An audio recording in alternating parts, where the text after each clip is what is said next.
board. This is the meeting of the Board of Governors Chancellor Search Committee. Is it time now, Mikey? Yes. I believe it is. Please call the order of our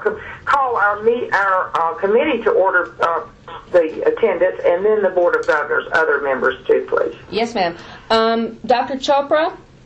Here. Marshall Kreiser? Here. Charlie Edwards? Here. President Genshaft? Here. Ms. McDevitt? Here. Mr. Meyer? Present. Ms. Parker? Here. Thank you. Mr. Perez? Here. Mrs. Roberts? Here. Mr. Strum? Here. Mr. Temple? Here. Mr. Walsh? President Delaney? I'm here. Okay. I heard Mr. Funk, you're on the line? Yes, ma'am, I am. All right. Other members of the board. John Barnes? Ms. Duncan? Dr. Marshall? Mr. Martin? Commissioner Smith? Dr. Solano? Mr. Stavros? Mr. Tripp? Yes. And Dr. Zachariah. Okay, Madam Chair, you definitely have a quorum of your committee present on the line. Thank you very much. And thank all of yes. So this is Rick Walsh. I'm on the line. Oh, thank you, Rick. Thank you very much. And to all of you who are participating today, this committee is made up of dedicated citizens who are giving their time to this great cause and who recognize the importance of this chancellor system, not only to our university system, but to our state. A strong university system is more critical to our state today than ever. The person we select, the person that you select, will have the qualities that we, the members of this committee and our board, recognize as most important for the position of chancellor. I have confidence in all of you, and thank you so much for your service. Chairman McDevitt, did you want to make a comment, please? I would just like to say that I was pleased in having gone through these resumes. There were a lot of very interesting people that have expressed an interest and applied for this position, and that I think we had some choices, and I think that's a very important distinction today based on where we were just a few years ago. But this is a very important job, as we all know, and we need to pick the best person for the time and the circumstances that we face. And so thanks everybody for doing this. This is not going to be an easy phone call, I don't believe. Oh, thank you very much, Chairman McDevitt. And President Delaney, who everyone on this call recognizes how valuable this position is and how important the Chancellor is to our system, having done this job for us for the last 2 months, and I must say done it so well and with such dignity while continuing his role as President. But first of all, thank you for that, President Delaney. And could you just make a comment, please? Yeah, thank you, Carolyn. And I think one of the things that I've learned in sitting in this chair, essentially since the fall, although Mark and I kind of overlapped and had a great working relationship, is that this is a doable job. And in this time right now, the relationship with the legislature is really warming up. It's clearly thawed. It was a wonderful legislative session. Sheila has done a great job in opening a lot of those doors, and my provost was at our last Board of Governors meeting and just commented on sort of how the board has matured and settled into its role, just the tone and the tenor of the meeting. And I've also had a number of conversations and a number of these with Carolyn, with Bill, the consultant, and just a wonderful perspective. And he kind of gets Florida. He gets our board.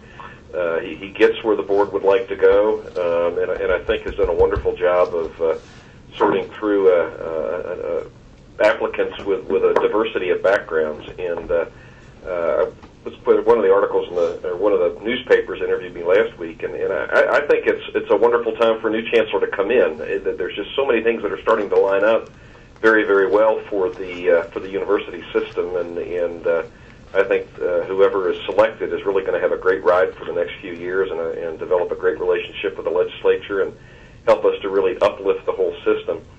Finally, comment that working with the governor's office and the staff is just really, it's a terrific staff there. The education staff in the House and the Senate are also really strong, and I think there's some wonderful opportunities here. We've been having conversations on how to really restore the cuts that we've had to endure with the economic collapse, and everything's positive. So I think the future's bright, and Carol, I'll just turn it back over to you to go ahead and get on with the meeting. Thank you very much. I'm very optimistic. I see that certainly the governor and both sides of the aisle and the legislature recognize the importance of the university system and have been very supportive during difficult times in our state. And thank you for those words, John. Also, before I introduce Bill Falk, I'd like to talk about him a bit. He is our consultant from R. William Funk and Associates, and when we interviewed a number of very qualified firms, but we certainly made the right decision with Bill Falk. He recognizes the complexity of doing a search in the sunshine and the need in our state and what our university needs as a chancellor. He's worked very diligently for the last few months with respect to all the applicants. When they apply to a position in Florida, they put their name forward in circumstances that might make it a little more complicated in their lives. And we respect them very much, and please keep that in mind today as we go through this. But with that, I'd like to ask Bill Funk to go through the process from the beginning to now of the search. Bill, please. You bet, and thank you, Carolyn, and thank you for those nice words. I don't want to make it sound like too much of a love fest, but I must tell the group that you've just been an incredible chair, and we've enjoyed so much working with you. And I can't tell you how many times I've talked to Carolyn and asked her to talk to reluctant candidates or tentative candidates to provide them with additional information, to cajole them to become an active candidate, or even to put their minds at ease relative to rumors that might circulate. Also, Sheila has been just super as well. Sheila has on any number of occasions agreed to talk to prospective candidates and candidates in that same fashion. So there's been a lot of work that's been going on the part of your search committee chair and your board chair, and we've appreciated so much their willingness to work with us in that regard. Per Carolyn's request, I thought I might just provide a bit of a review of the process. I know in the last 4 or 5 days, John and I have tried to reach out to all the members of the search committee. I think I was able to talk to 6 of the 8 that fell to my side of the ledger. So some of this might be a little redundant to those, but let me just share this with the entire group. We started the process really back in February or March. Late February, early March, we started doing some research and began to put the pool together. We ran ads in the major higher education periodicals, including the Chronicle of Higher Education, Diversity Issues in Education, Women in Education, and the Hispanic Outlook in Education. And of course, that was to get the word out about the search, to try to generate interest. And some of those publications, of course, were utilized to attract the most diverse possible pool that we could put together. We talked to the leaders of the major higher education associations, the American Council on Education, NASALGIC, CIC, all of the alphabet organizations who are primarily in Washington, D.C., asking the leadership there for their best suggestions and nominations for the post. Again, we tried to emphasize the diversity of the pool and talk to the Office of Women at ACE and to the Office of Minority Affairs, seeking their best suggestions. My group did original research. We looked at previous searches that we had done of a similar kind. as well as searches we've done for major university presidents. We kept in mind what the board had shared with us, what the committee shared with us, in terms of the kinds of characteristics and qualifications that it was seeking in their candidates. And we had a target list that we contacted and tried to encourage to become candidates. We sent letters. We have a proprietary mailing list of over 600 people, leaders in higher education around the country. And we sent personal letters to each and every one of those, telling them about this search in Florida and asking them for their best nominations and suggestions. So I would guess that all told, we've probably corresponded with or talked to approximately 1,000 people. If you think about that mailing list of 600, plus some of the other conversations that we've had. So we tried to be as thorough as we possibly could. We tried to get the best recommendations from some of the best leaders in the country. And as a result, I think probably I should next share with you the kind of reaction we had in the marketplace. And I do think that, by and large, the leaders in higher education around the country see this as a very important role. They know the importance of having a strong chancellor leading a statewide system. And we're trying to be as helpful as they possibly could. And we did receive a number of nominations or suggestions from those folks, some of the very best people in the country. When we started to contact those people, though, and they weren't candidates, obviously they were just suggestions and nominees and targeted candidates, as we call them. I would say that the best adjective I could use in terms of their response was one of tentativeness. Certainly a respect for the state, a respect for the importance of the Board of Governors and the position. But there were a number of things going on, as you may recall, and some of you who sit on the university boards, I know, have had to deal with some of these issues as well when you've done searches for presidents. But the whole notion of these searches being done in the sunshine, where a person's candidacy is immediately known, really tends to dampen the pool a bit. Folks are just a little reluctant to let their home institutions know that they're a candidate. Heaven forbid if they're announced as a candidate and they don't get the job. So there's a little bit of tentativeness, of course, that just arises from the sunshine laws. There's also there were some other factors. The legislature was in session, and there was discussion about how difficult the budgeting process might be. And in the early going, before the excellent job that John and the board did in coming out of the session, in the early going, there was some real concern about the financial status of the state, which I think cost us some candidates. We had a unique situation where we had a legislator or two or some other prominent people in Florida suggest that they might be interested in the position. And we had any number of calls from nervous potential candidates being worried about whether or not those individuals would have an advantage in being a candidate.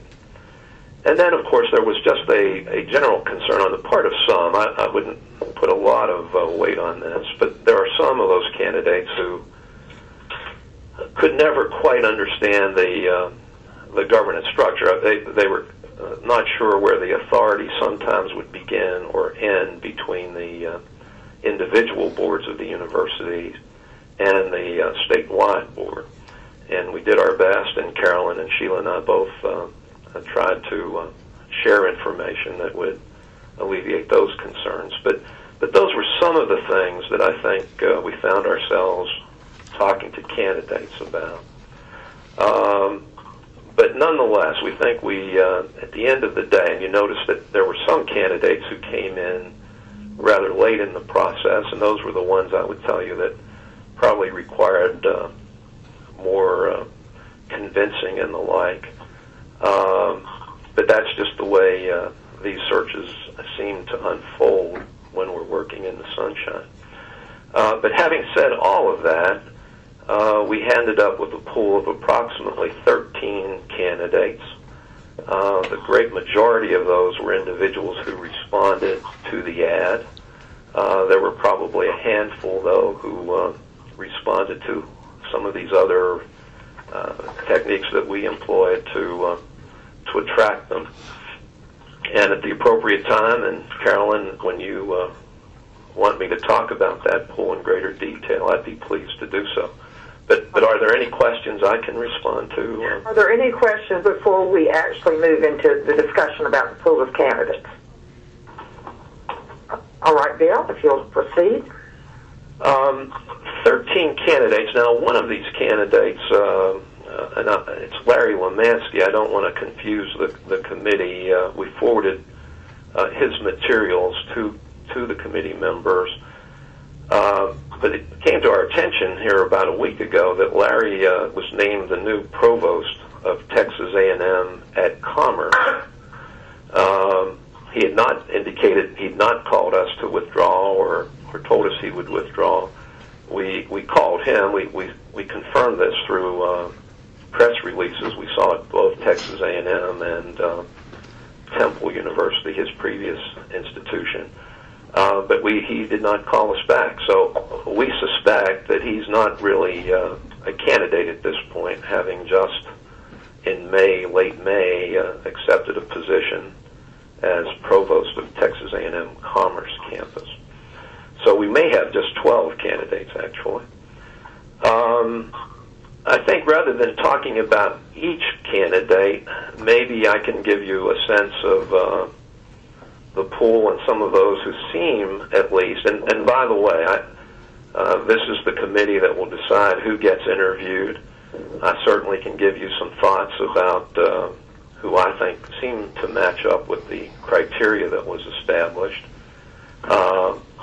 But you all need to decide today, of course, who you want to interview on Friday and how many people you want to interview.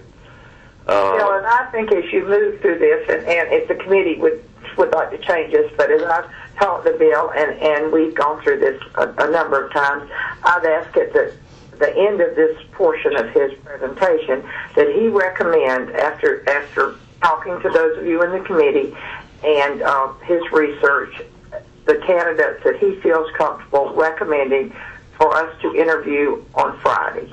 Is everyone on the call comfortable with that? Absolutely. Yes. Absolutely. All right. Bill? All righty. And just alphabetically, I guess, no other intention other than alphabetically.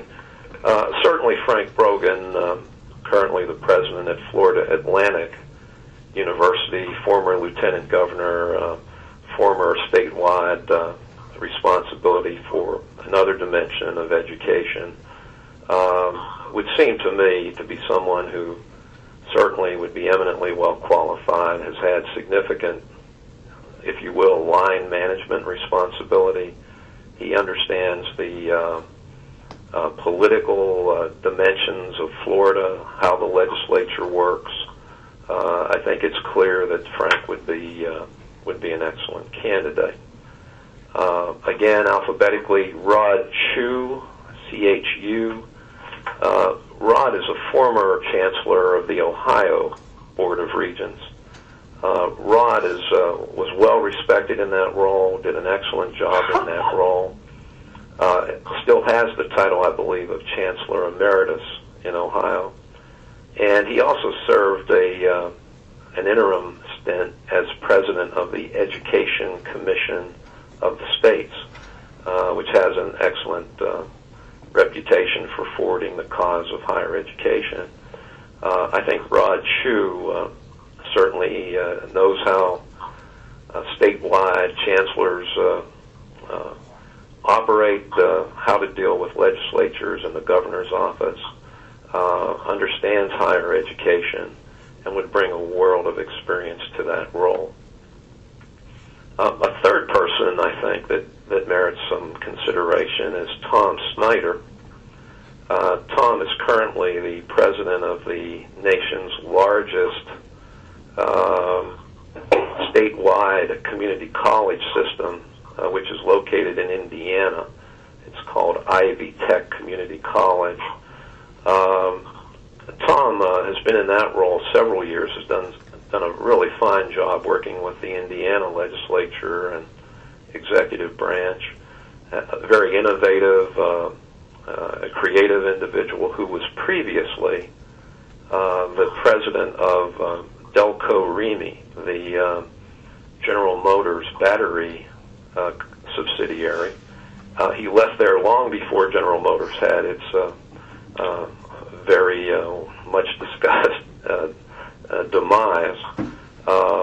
But there was some expression on the part of several committee members early in the process, and I think, Marshall, you may have been one, and I think, Rick, you kind of echoed this when we talked, that there would be an interest in seeing someone who combined, if you will, corporate,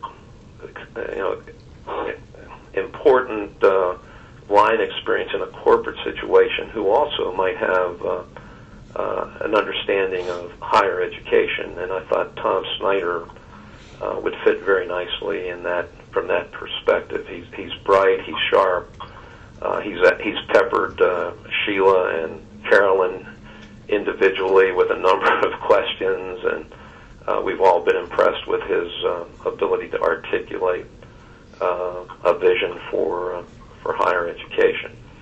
So I thought he would be another very worthy person. Now there are other folks on the list who are also very well qualified and certainly have accumulated impressive career experiences. I'm not to suggest that none of those would also be suggested. I know that I've talked to some of you, the ones I've talked to on the committee, Steve McNamara, someone who knows Florida.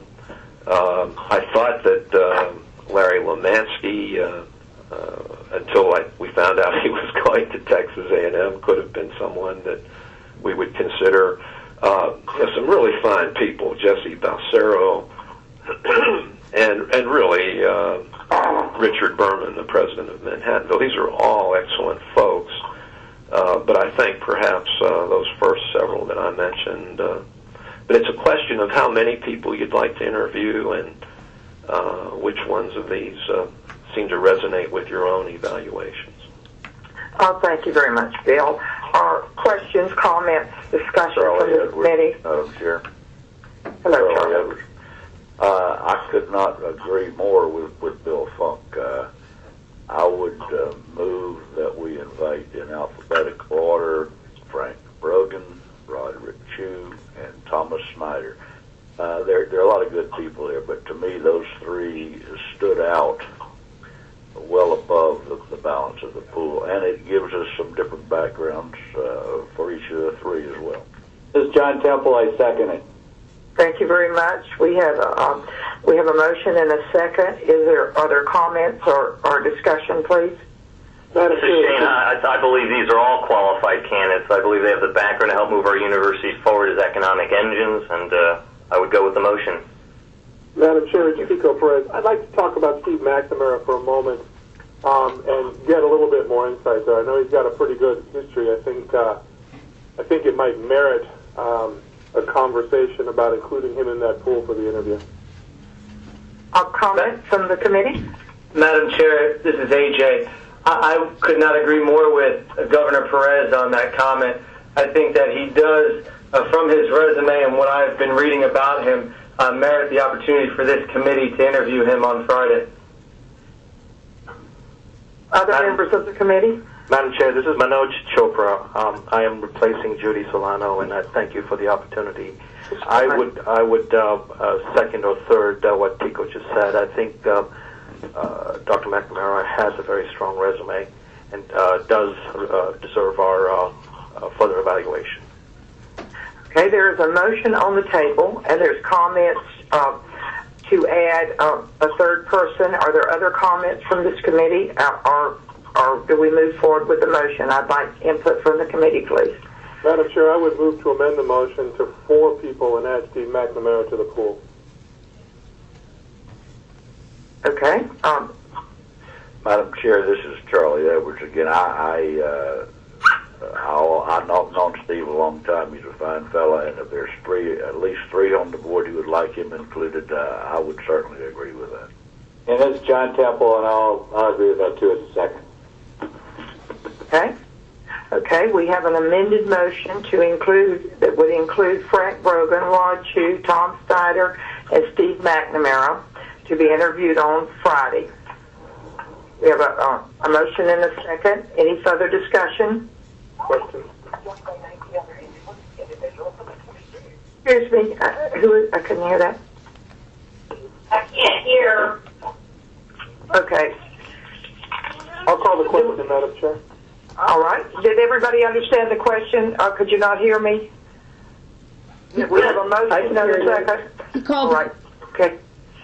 All in favor for the motion to include the 4 names as listed to be interviewed on Friday? All in favor? Aye. Aye. Opposed? Thank you very much. The motion passes, and I will ask our consultant, Bill Fox, to set up the interviews, and we will be in touch with you about the schedule for Friday. I hope that you will plan to be in Tampa. I would say at 9 o'clock. Is that correct, Mikey? That's fine if that works with the consultant. We'll have other details. Governor Roberts, this is Judy Genshaft. I am sorry that I will not be back in the country to be at those interviews, but I know it will go well. Well, thank you for participating today. Charlie. It's Charlie Edwards, Judy. I'll be glad to take your place in Paris if you want. That's easy trade. Or we could meet with her, or we could all go to her. That might be That's nice. not a bad idea. There you go. I'm welcome. Charlie, this is Rick Walsh. If you can leave early, I got some hay baling I need some help with. All again. Thank you very much for your participation. I hope everyone will be either at our interviews on Friday or participate by telephone, and we will get all the information to you. Carolyn?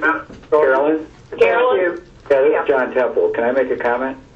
Please. Yeah, I just hope for any members of the press or anybody like that that's listening in, I thought that Mr. Funk did sugarcoated a little bit, but having the Sunshine Law apply to searches like this is an abomination, and I've been through it before. So I just like to say that there's nothing we can do about it, but other than conform to the law. But we shouldn't. Sunshine Law should not apply to this kind of search. Well, I will say, John, that it certainly makes it more complicated. Yeah. And that is an understatement. Thank you for your comments. Any comments from other members of the committee or board members? Carolyn, it's Judy Solano. I won't be able to participate, which is why I've got a replacement for me, but I would like to call in afterwards for the BOG confirmation of your recommendations. Is there a phone number yet for that call? It'll be the same number as today, Dr. Solano. All right, thank you. Tico? Thank you, Judy. Tico? Carolyn, we're going to meet Friday, arguably, I guess, if we're shooting for 9 o'clock in Tampa, we're at the Airport Marriott, correct? That's correct. And it may be they don't start until 10. We have one of the interviewees, Tom Snyder, who has asked me if he could be first because he has a commitment that night, and we were going to honor his request. And so we really are not sure if exactly what time the interviews will start, but by tomorrow we'll have that information to all of you. Okay, so we plan to cluster there by 9 o'clock, and then we will make our recommendation to the board, and then the board will meet Friday or on a Monday call? On Friday. We will have a conference call, and our committee will be meeting together, and then we will have a conference call. The Chairman Divot will call that call, and we'll make a recommendation on Friday to the full board. Okay, so we just plan for the day in Tampa. Yes. And Madam Chair, this is Ann Duncan. I've been listening in. I'm sorry I was late. But is it okay if I'm in town, if I come listen in as well on Friday morning, or you stay You're absolutely more than welcome, and we will enjoy having you there, Ann. Thank you for participating. Thank you. Thank you. Any further comments, questions? If not, you'll be hearing from us on the details of the meeting. Mikey does such a beautiful job with that, and she'll coordinate with Bill Funk. Bill, thank you so much, and I look forward to seeing all of you on Friday. Thank you, Meeting is adjourned. Thank you. Thank you. Thank you, Madam Chair. Thanks. Bye-bye. Thank you.